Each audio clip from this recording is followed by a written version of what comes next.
Today, on this sunny day in Kentucky, we are reading chapter 1 of Paddlers, Promises, and Poison. These houses are going up quicker than lightning, Dottie Swaggart normally stood about 5'9", but today her hair made her stand about 5'10".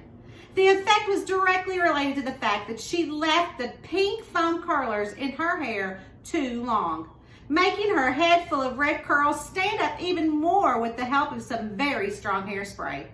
She took a long draw on her cigarette and slowly let out a puff of smoke in a streamline before she looked at the rest of us. "What do y'all think?" she asked, bringing her cigarette back up to her lips, her gaze never leaving the model home across the street from Ava Cox's house.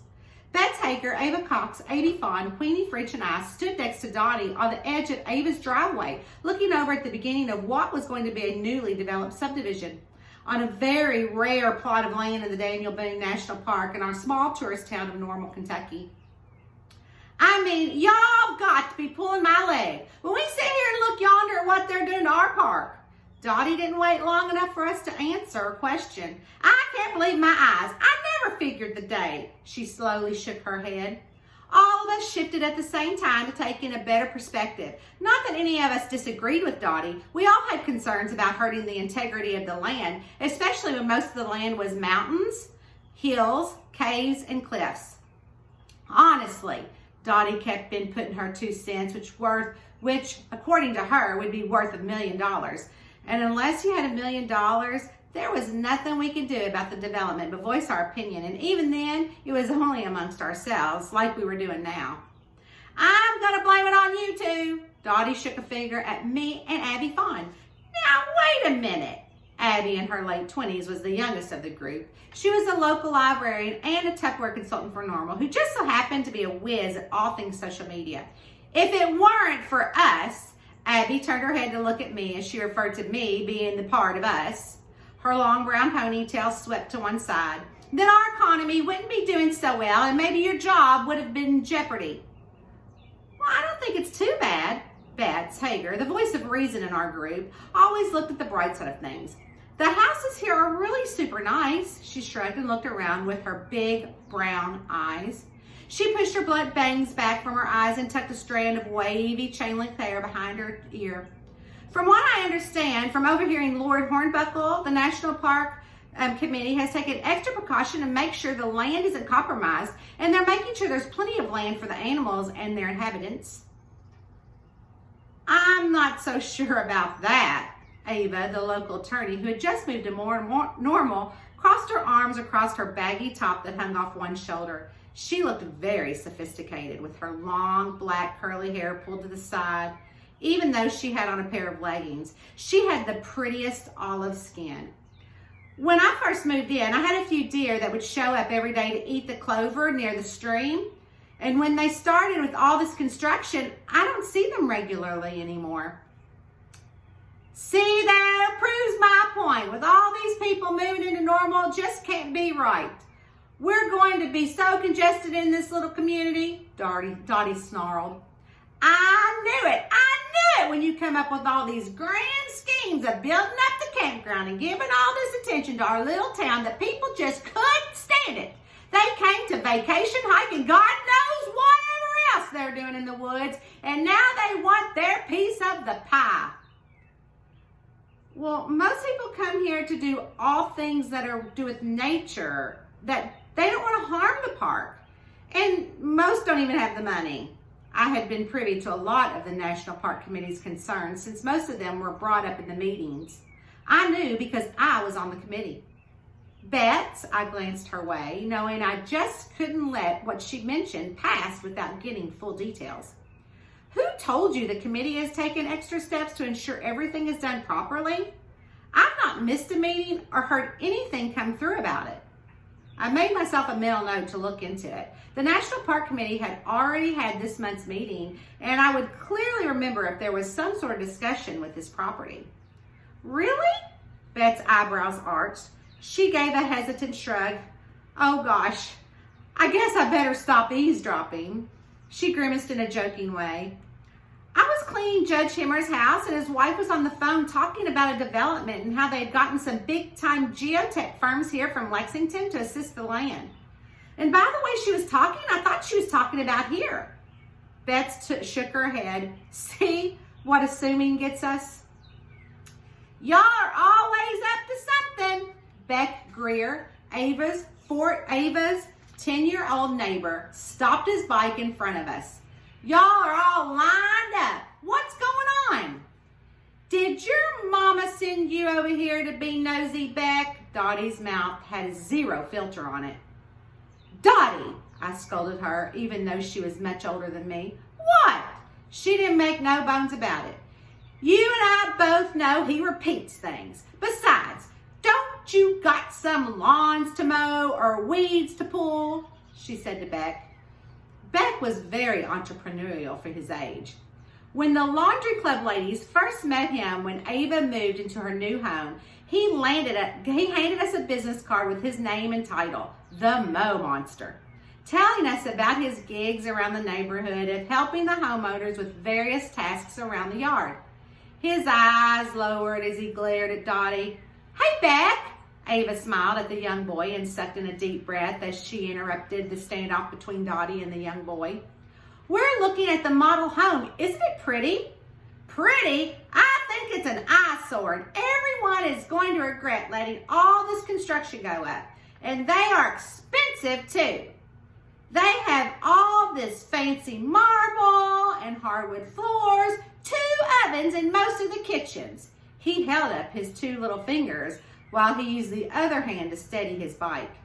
Who doesn't like sweet tea? He frowned, especially my mama's sweet tea.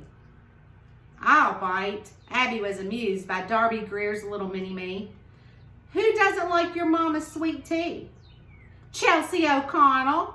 He referred to the realtor for Blair Builders, the construction outfit putting up with the big development. She told Mama too many calories. Mama asked Daddy how many calories were in rat poison. He snickered. Well, gotta go. Beck pedaled off down the street. Rat poison? Ava's eyes grew big. That's a little harsh for someone who likes to look after her own health. Around here, we drink sweet tea, eat sweet pickles, and like our sweet banana pudding. And if Darby Greer don't want people to know what she feels, and she shouldn't speak with her mouth full, especially when it's full of bull. Dottie was full of southern saying we had here in Kentucky, but some were funnier than others. This one made Abby hashtag what she started to call Dottieisms. That's a good one, Abby laughed as she typed away on her phone.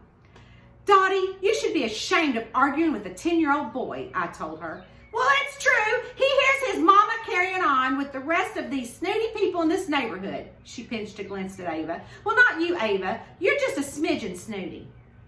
Well, gee, I'm not sure if that's a compliment or not, but thank you. Even though I fear Beck might be right about not being able to sell them. She told us several times how Beck would stop and chat with her while she was outside weeding her garden. The Neighborhood Women's Club asked me if I could come sit in the last month's meeting and discuss their concerns with a lawyer. I went, and they are concerned about the integrity of the land, and just like I was saying with the deer and such. I think we need to get over there and take a look at that marble. Dottie threw a cigarette on the ground and snuffed it out with the toe of her shoe before she bent down to pick it up. That's a great idea, Queenie French bounced on the toes of her tennis shoes. She was the owner of the local Jazzercise franchise. She was the only instructor, which made sense when you looked at her entire wardrobe of slick leggings, bright covers, and headbands for the outfit. Today was no different. She wore a hot pink headband and her short blonde hair, a hot pink bodysuit, and white leg warmers. We can't go in there. Chelsea's car isn't there. Ava turned to us. Let's just go inside and eat our supper so we can get on with the paddle boards before sunset. The 5 of us shifted our focus when we heard a car zooming down the street. There she is now. Chelsea drove a gold SUV BMW. She must be doing pretty good for herself, Abby said as Chelsea drove by slowly. She stared at her driver's side window at us before she turned into the drive. From the opposite end, Beck was pedaling as fast as he could, having to put his foot down so he wouldn't fall as he took a sharp turn into the driveway. She's here all the time, and so are others. I'm not sure how many buyers they have for the lots, but she's always got someone coming in and out of there. Ava lifted her chin when a small RV drove up, parking in front of the house. Uh-oh, Dottie elbowed me with a grin on her face, and she nodded towards Beck's house. Looks like someone's got something to say. Chelsea O'Connor! Darby Greer came running out of her house with Beck on her heels. She had on an apron tied around her waist with a dish towel tucked in the top of it. She held up a big glass of what appeared to be ice-cold tea. Tattletale, Dottie mumbled under her breath about Beck running inside his house to get his mother when he noticed that Chelsea's car was coming down the street. Dottie unsnapped her cigarette case to bat out another smoke before she stuck it in the corner of her lip to let it dangle while we watched. You think that that's sweet tea? Bets asked. She really does make good sweet tea. I gave Bets a perplexed look, wondering how on earth she knew Darby's sweet tea was good. Church. It was all she had to say. Bets really did know everyone in Normal. She should. As the preacher's wife, she attended births, birthday parties, funerals, and any other event that they could fit into her social schedule. Everyone around here loved to invite the preacher and his family to anything and everything. If the preacher went to the event, it moved them up the social ladder. Strange, but true. I have something to tell you, and I've got some sweet tea. I hear mine is the best around. Darby screamed, causing me to turn back and watch. I sure would like some of that sweet tea, Abby licked her lips.